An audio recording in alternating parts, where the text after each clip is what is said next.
بسم الله الرحمن الرحیم. السلام علیکم ورحمت الله وبرکاته. عزتمند مسلمانانو ورونو او خويندو، امید لرم چې تاسو به روغ جوړ بئ او خوشحال بئ. زما د الله رب العزت نه دا دعا دا سوال دی چې تاسو چرته هم یې الله رب العزت مو همیشه د پاره روغ جوړ خوشحال او آباد ساته. امین. عزتمندو، نن دی نوی او خاص وظیفه سره زستا سو مخ کې حاضر یم. نن درته محترم د جمعې مبارکې د شپې یو ډیره عظیم الشان او خاص وظیفه بیانوم. دا وظیفه ډیره مختصره وظیفه ده. د غړې په حساب سره ټوټل 15 منټه په دې باندې نه لګي،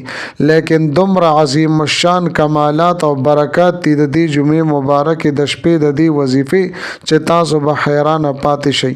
او دا وظیفه د الله جل شانه د دوو نمونو مبارکه وظیفه ده.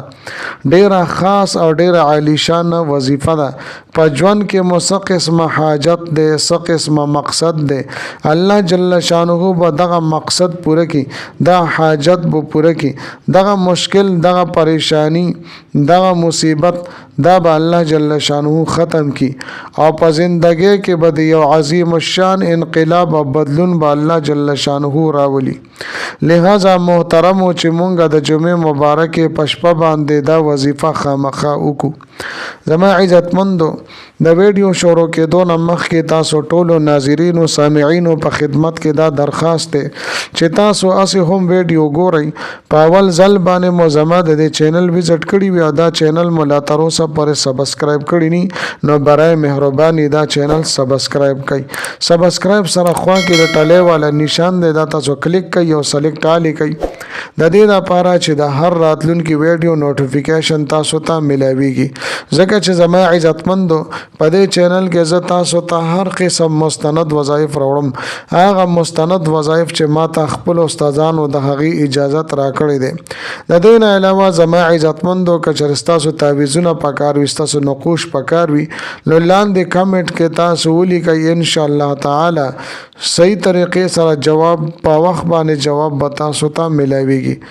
یا زما عزتمندو، تاسو ماته د دې وظیفو حواله سره یا د دې چینل حواله سره یا مشوره را کول غواړئ، نو لاندې کمنټ کې تاسو خپل مسله لیکلی شئ. زما عزتمندو، د جمعې مبارکې د شپې د عظیم الشان وظیفه حدیث پاک کې راځي چې د جمعې مبارکې شپه روحانه شپه ده او د جمعې مبارکې ورځ دا روحانه ورځ ده. نو محترمو، د جمعې مبارکې شپې ته روحانه شپه ویل شوی ده او د دې مبارک شپې یو خاص او لاجواب عمل او وظیفه ز تاسو ته بیانوم.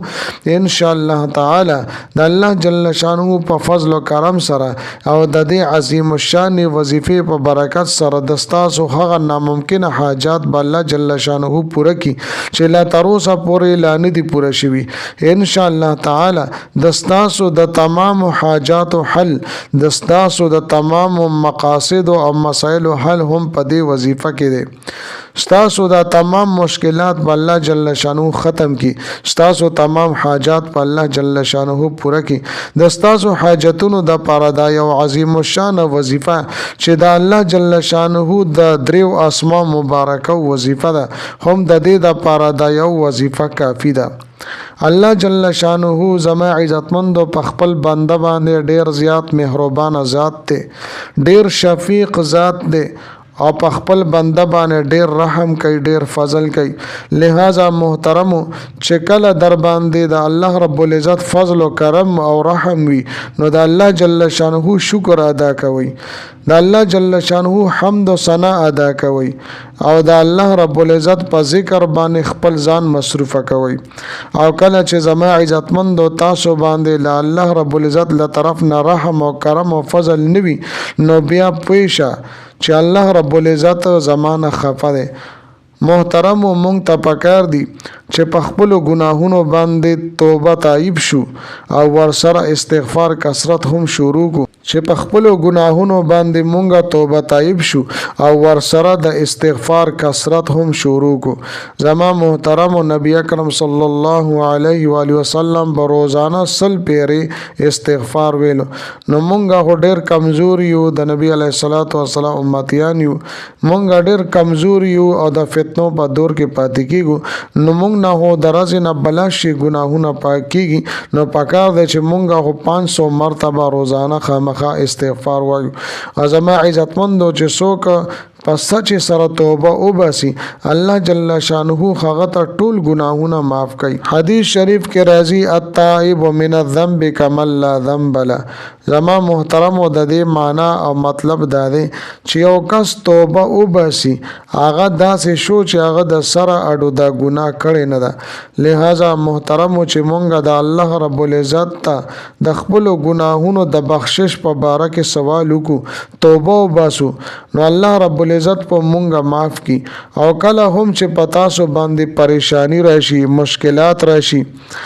نو زما محترمو په هر قسم حالاتو کې مونږ راگیر شو نو پکار دې چې مونږ الله طرف ته توجه اختیار کو او په خپل ژوندۍ باندې لګ نظر واچو چې آیا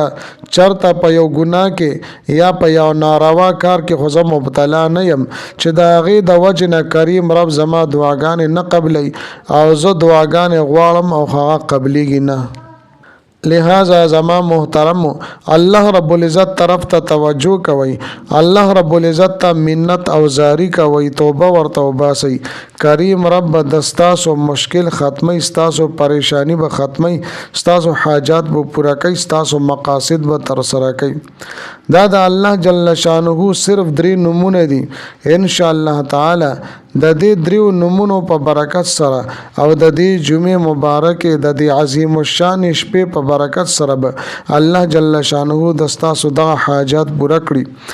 ډیره مختصره وظیفه ده د غړې په حساب سره ټوټل 15 منټه په دې باندې نه لګي لیکن زما عزتمندو د دې وظیفه ډیر خاص اثرات دي ثمرات دي برکات دي او کمالات دي الله رب العزت په دې نمونو کې ډیر برکات ثمرات او کمالات کې خو دي و زما عزتمندو راځم وظیفه طرف ته مکمل ترتیب او طریقې کار زتا سوتا ذکر کومه ترتیب او طریقې کار ذکر کولو رمخ کې زما عزتمند ویډیو اخیره پورې وګورئ او لاندې کمنټ کې تاسو ماشاء الله سبحان الله جزاک الله خل الفاظ تاسو لیکئ او ویډیو ضرور لایک کړئ نو زما محترم نن د زیارت ورځ ده او ورپسې چې کوم شپه ده نو دا د جمعې شپه ده کله چې زما محترم او تاسو د ماسخوتن منځ وکړو فرض موموکا سنت موموکا وتر موموکا نو بیا به یو سیټ تاسو کې نه چې تاسو توجه او دیان برابر وي د دین پس به زما عزتمندو درود شریف تاسو وای خدا دا چې تاسو درود ابراهیمی تاسو وای خو زما محترم دا به تاسو طاق عادت کې به تاسو وای طاق عادت کې یعنی یا به 3 پیری درود شریف وای یا 15 پیری یا 9 پیری کله چې زما عزتمندو درود شریف وي نو دا د الله رب العزت بیا د 3 نمونه دي یو د الله رب العزت اسم ذاتی دی یعنی خاص نوم دی د الله رب العزت او دو د الله رب العزت صفاتی نمونه دي یا الله یا وهاب یا سمیع یا الله یا وهاب یا سمیع زما محترم دا بس صرف او صرف 100 مرتبه سل پیری تاسو اولولای د یا وهاب معنی د ای ورکون کیا یا سمیع ای د دعاګانو اوریدون کیا نو زما محترم ډیر جامع کلمات دي او د الله رب العزت ډیر بهترین نمونه دي د دې نه پس بیا زما عزتمند 3 پیری یا 9 پیری یا 15 پیری چې مخکې مو 100 پیری درود شریف ویلو ناغې نه پس به تاسو بیا مکه عمره درود شریف وایي او بیا به زما محترم د دعا د پر الله سپورته کوي انتهایی توجه سره عاجزه سره ګړګړا سره د الله رب العزت نه دعاګانې وغواړي چې تاسو سم مشکلات دي مصائب دي تکالیف دي پریشانی دي بیماری دي یا مقاصد دي حاجات دي د دې ټولو د پاره د الله رب العزت نه دعاګانې وغواړي ان شاء الله تعالی د الله رب العزت د دې بابرکت نمونو د اسماء صفاتیو د اسم اعظم په وجه باندې الله رب العزت به ضرور به ضرور تاسو دا دعاګانې قبلې. ازما محترم دې سره دا وظیفه مکمل لا نه ده. کله چې تاسو دا وظیفه وکړل نو بیا به تاسو سنت طریقې سره ود شي. خلاص باندې ګلاس نکې دی او په قبله طرف له مخ کې ود بشي. کله چې زما عزتمند بیا سحر تاسو پاسې دی نو د پاسې دو دعا به تاسو وایي الحمدلله الذي احیانا بعد ما اماتنا والیه النشور. او بیا به زما عزتمند او د شردم تاسو کوي او کور کې به تاسو مصلی واچوي او 2 رکعات سنت پو کوي. کله چې مو سنت کو نو بیا به 100 مرتبه اصل پیری و بیا تاسو د الله رب العزت د درې نمونه به تاسو وظیفه کوي یا الله یا وهاب یا سمیع. 100 مرتبه اصل پیری و بیا تاسو دا نمونه د الله رب العزت واخلي. نو زما محترم کله چې مو سحر سنت کو نو سنت او فرض په مس کې بیا تاسو دا وظیفه کوي. نو دې طریقې سره زما عزتمند تاسو به دا وظیفه مکمل کوي. زما محترم امید لرم چې دا ویډیو دا وظیفه مو ډیره زیاته خوښی وي. که ویډیو مو خوښی ویډیو لایک کړئ، چینل سبسکرایب کړئ او خپل دوستانو ته شیر کړئ ځکه چې د نیکه خبره خورول او شیر کول د صدقه جاریه وي. زما محترم ملاویږم متاو سره په بل ویډیو کې بلی وظیفه سره. تر هغه وخت پورې ماته اجازه راکړئ. د لوی الله په امان.